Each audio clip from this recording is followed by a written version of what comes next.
कि उसमें सबसे सूक्ष्म इकाई इलेक्ट्रॉन, प्रोटॉन, न्यूट्रॉन है, तो यह भी एक निश्चित ऑर्बिट में निश्चित नियमों से घूम रहे हैं।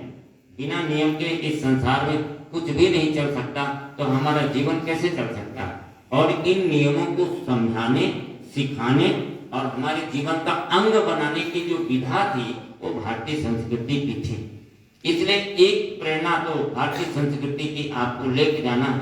आज जीवन सभी का निराश, उदास और परेशान होता चला जा रहा है। अनेक प्रकार की समस्याएं हैं।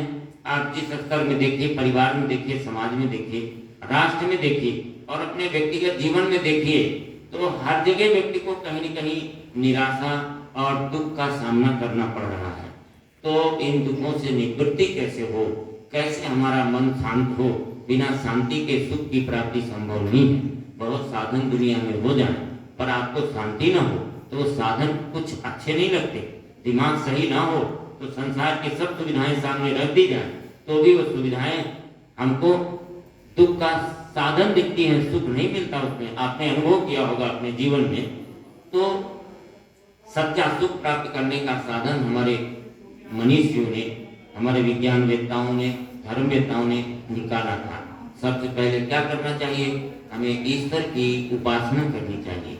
ईश्वर की उपासना, आप जिस धर्म को मानते हैं, जिस संप्रदाय को मानते हैं, कोई दिक्कत नहीं, भगवान तो एक है। एकम सद्विप्पा द्विविप्रा बहुधा वदन्ति। भगवान एक है, भगवान अनेक नहीं होता। भगवान अनेक होता तो जैसे हम यहाँ झगड़ा कर रहे हैं वैसे ऊपर भी झगड़ा कर रहे होते।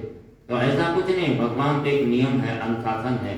साकार, निराकार, किसी भी रूप में आप मानिए।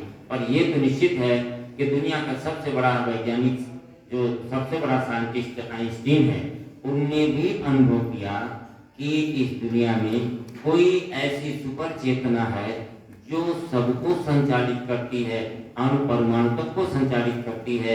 उसको विज्ञान परिभाषित नहीं कर पाता। कई ऐसी घटनाएं होती हैं जीवन में कि विज्ञान से समझी नहीं जा सकती।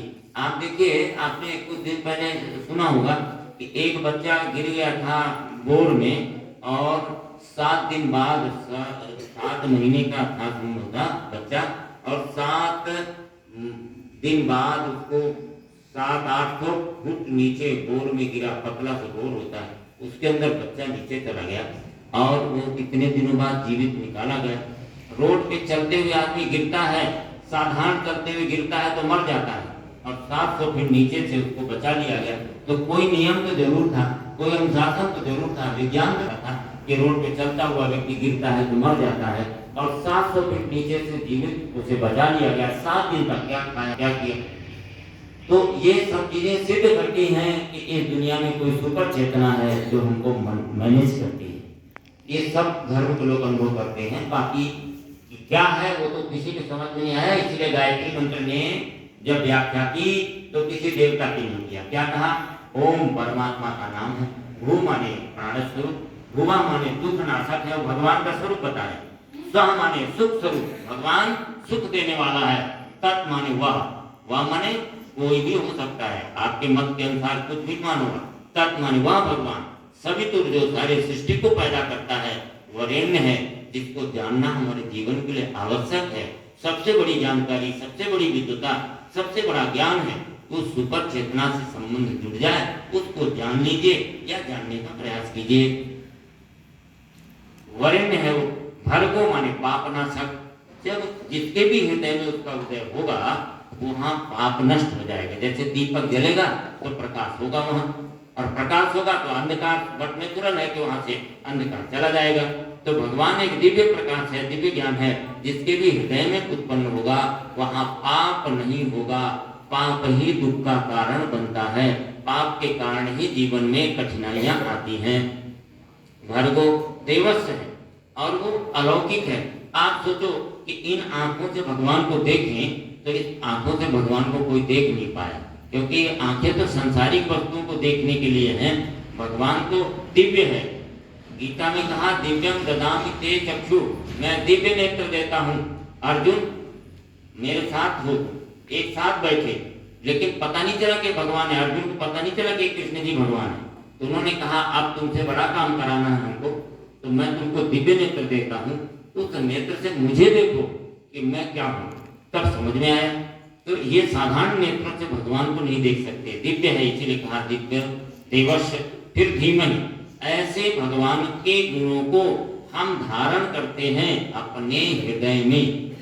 धीमहि, धियो, धियो माने बुद्धि, जो हमारे बुद्धि को प्रचोदयात्, प्रेरित करे सन्मार्ग की ओर।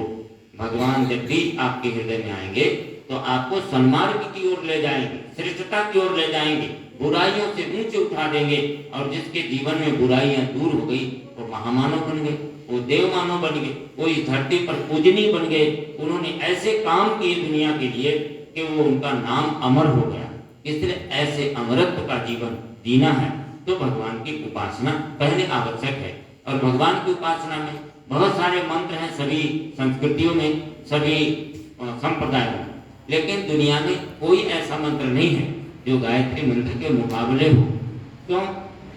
इसमें वैज्ञानिक प्रयोग हो चुके हैं, ये ध्वनि विज्ञान पर आधारित है। इसके 24 अक्षर, इसमें 1,25,000 वाइब्रेशन प्रति सेकंड उत्पन्न होता है।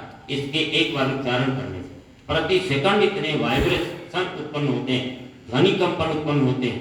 और दुनिया के जितने भी मंत्र हैं किसी भी संप्रदाय में, उन सभी में 10,000 से 25,000 से अधिक किसी भी मंत्र में उत्पन्न नहीं होते। वैज्ञानिक रिसर्च हो चुके हैं इनके ऊपर। इसलिए थियोसॉफिकल सोसाइटी से लेकर के तमाम धर्म संप्रदाय के लोग से लेकर के विदेशों में जो यूनिवर्सिटियां हैं जिनमें इनके प्रयोग हो चुके, उन सभी ने एक स्वर से इस बात को कहा जो हमारे वेद मंत्रों में लिखा था कि यह सर्वोत्तम मंत्र है उपासना के लिए। आप किसी देवता को ध्यान करो, कोई दिक्कत नहीं है, पर उपासना के लिए मंत्र ये करो प्रयोग, तो ये विज्ञान है पूरा। आप जैसे है, आप चलते हैं एक पुल के ऊपर, यदि कई सैनिक कदम ताल मिला के चले तो पुल टूट जाता है। क्यों टूट जाता है आपको पता है क्या? आप तो जो विज्ञान पढ़े होंगे तो पता होना चाहिए। क्या होता है? अनुनादी कंपन उत्पन्न होता है, रेजोनेंस उत्पन्न होता है, और उस रेजोनेंस के कारण जो कंपन है वो बहुत गुना पावरफुल हो जाता है। तो उसकी ताकत इतनी बढ़ जाती है कि जो क्रेन से पुल नहीं टूटना था वो केवल शब्द से टूट जाता है। और इसी शब्द विज्ञान के ऊपर मंत्र आधारित है। और ये मंत्र यदि गायत्री मंत्र का जप करेंगे तो आपके अंदर की सब बुराइयां ठीक हो जाएंगी, आपके जीवन में अच्छाइयां आ जाएंगी, आपके जीवन में देवत्व आ जाएगा। फिर तनावग्रस्त मन होगा ही नहीं, मन शांत रहेगा। जब मन शांत रहेगा तो सब जीवन सुखी बना रहेगा। इसलिए गायत्री मंत्र की उपासना करना चाहिए। हमारे संस्कृत में सबने किया है। राम जी ने भी गायत्री मंत्र किया, भगवान कृष्ण जी ने भी गायत्री मंत्र किया, भगवान जो जिनको विवेकानंद जी कहते हैं, रामकृष्ण परमहंस कहते हैं, सबने गायत्री मंत्र ही सपा। जितने भी महापुरुषों को आप जानते होंगे आप, तो सबने गायत्री मंत्र किया। यहाँ तक कि भगवान शिव ने भी गायत्री मंत्र किया और इससे उन्होंने शक्ति पाई। ब्रह्मा जी ने गायत्री मंत्र की साधना से सारी दुनिया बना दिया, सारी सृष्टि बना दिया उन्होंने। तो निश्चित रूप से गायत्री मंत्र बड़ा पावरफुल है उपासना के लिए। एक माला गायत्री मंत्र जप करने का यहाँ से संकल्प लेकर के जाइए। तीर्थ में आए हैं तो तीर्थ में कुछ चेतना भी तो लेके जाना चाहिए, कुछ नई चीज तो लेके जाना चाहिए। एक नया जीवन आपको आज से एक माला गायत्री मंत्र कितना मिनट लगता है? 5-7 मिनट। तो शरीर के लिए जब 24 घंटे देते हैं टाइम, तो 5 मिनट 10 मिनट तो आत्मा के लिए देना चाहिए कि नहीं देना चाहिए? आत्मा ही इस शरीर का श्रृंगार है, आत्मा से ही कल्याण है। आत्मा मन हमारा जो शांत होगा, शुद्ध होगा, तभी आनंद की अनुभूति भौतिक भी हो सकती है। इसलिए अपने कल्याण की दृष्टि से आपको उपासना करनी ही चाहिए, एक माला गायत्री महामंत्र की। और बड़ी लंबी उपासना अपना कर सको कोई बात नहीं, एक माला गायत्री मंत्र का करो। गायत्री मंत्र आपको हमने बता ही दिया। और दूसरा, इसके बाद साधना का क्रम आता है। अच्छी चीजें अच्छी लगती हैं लेकिन बहुत देर तक ठहरती नहीं है। जब तक प्रवचन सुनते हैं तो बहुत ठीक लगता है, जब तक किसी अच्छे वातावरण में जाते हैं तो बहुत अच्छा लगता है। और वातावरण वहां से हटा कि हमारे मन से वो चीज भी हट जाती है। तो ये अस्थायी कैसे हो, इसके लिए थोड़ा सा स्वाध्याय करना है, अच्छी पुस्तकें पढ़ना चाहिए और सत्संग करना चाहिए।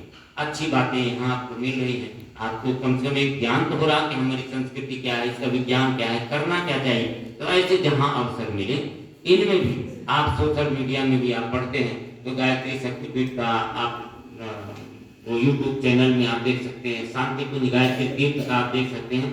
यहाँ केवल और केवल आध्यात्मिक जीवन परिवर्तन की बात संस्कृत में इसके वैज्ञानिक तरीके से बताई जाती है।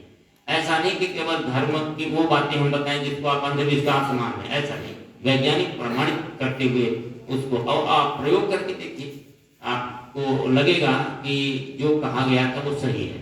तो साधना और स्वाध्याय दो चीजें अपने जब साधना को मन की करना है, सहज रूप से मन गलत दिशाओं में जाता है तो इसको बार बार अच्छा दिशा में ले जाओ, ये अभ्यास करना है। और अभ्यास करने से एक सबसे नटखट बंदर होता है, वो भी अभ्यास करा दिया जाए तो जैसा कहें वैसा नाचता है और लोग तमाशा देख करके पैसा देते हैं। देखा ही नहीं बंदरों की नाच। तो ऐसे ही जब बंदर इतना चंचल जीव और वो प्रशिक्षित हो जाता है तो मन तो बहुत जल्दी प्रशिक्षित हो जाएगा यदि आप चाहेंगे तो ये। और तीसरा काम करना है आराधना। आप आराधना करने के लिए तो निकले ही हो, अपने देश का चिंतन लेके आप निकले हो, हमारा देश अच्छा कैसे बने, हमारा देश अखंड कैसे बने, हम देश के लिए कैसे काम आए। जिससे हमने लेना सीखा उसको कुछ तो देना सीखे, ये भाव हमारा है। ये तो आपका अखंड हिंदू फौज का उद्देश्य है। तो जब हम समाज से लेते हैं, परिवार से लेते हैं, अपने गुरुजनों से लेते हैं या राष्ट्र से लेते हैं तो कुछ तो राष्ट्र को हमें लौटाना है, ये आराधना कहलाती है। और आराधना के लिए आपको समय देना है। आप अपने समय देखो, घर से निकल के आए, घर में सुविधाएं होगी सभी के, लेकिन यहाँ आकर के आपको असुविधा का सामना करना पड़ा। सुबह सुबह पानी नहीं, लाइट नहीं, ये कठिनाइयाँ आपके जीवन में, परेशानियाँ इसलिए भी आई कि आप सेना के वो बन रहे हो ना, तो सेना को कैसे कठिन परिस्थितियों में जीना पड़ता है बताओ, जहाँ के टेम्परेचर 0 डिग्री सेल्सियस हो जाता है और वहाँ हमारी सेना के नौजवान खड़े रहते हैं अपनी राष्ट्र की संस्कृति को बचाने के लिए, जीवन को बचाने के लिए। आप जहाँ बैठे हो, राम जी को देखो, राम जी चक्रवर्ती सम्राट के बेटे थे। इतना बड़ा साम्राज्य उन दिनों का था कि इंद्र भी चाहते थे कि राज्य हमको अयोध्या का मिले। इंद्र देवलोक के देवराज इतना सम्मानित साम्राज्य था, उसको छोड़ करके कहाँ आए चित्रकूट में। अब आज तो कुछ सुविधाएं हैं भी, आज से आप हजारों वर्ष पहले आप जाओ तो हजारों वर्ष पहले कहाँ कोई सुविधा रही हो। राम जी कितनी भी सब परिस्थितियों में यहाँ रहे होंगे। तो ये अनुभव जीवन में आना चाहिए। एकदम सुख में रहते हैं जो लोग, आपने देखा होगा सब बीमार हुए हैं। जो सुख में रहते हैं सब बीमार हुए हैं। गांव में मजदूरी करने वाले, प्रकृति के सानिध्य में रहने वाले, एकदम धरती से जुड़ के चलने वाले, वो बहुत कम बीमार होते हैं और बहुत कम परेशान होते हैं। धरती पुत्र जो कहलाते हैं कि वो धरती माता के बेटे हैं, धरती के संपर्क में रहें और प्राकृतिक जीवन में। हम तो यहाँ रहते हैं, सब सुविधाएं ले सकते हैं।